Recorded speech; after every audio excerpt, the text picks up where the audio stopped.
This is director Valrune Pim, the Bullet Ant, creating a file on my nephew, the spectacular Slinger.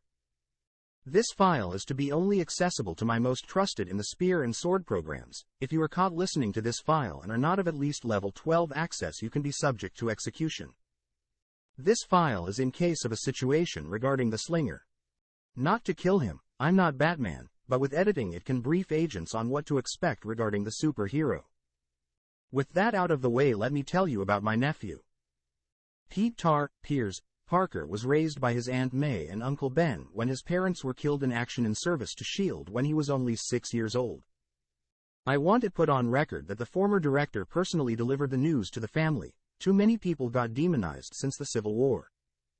His aunt and uncle raised Pete as close to their own child as possible, and his bond with his uncle was very tight-knit.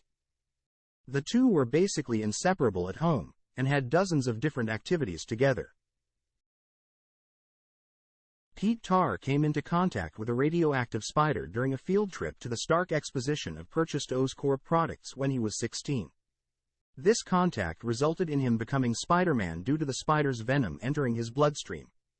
This gave him enhanced strength, making him capable of stopping a train when under stress, enhanced mobility allowing him to work on an Olympic level as an athlete, the ability to climb on walls, the ability to sense danger, though for the record we do not know to the extent of that precognitive ability, and the ability to paralyze anyone who he looks into the eyes of.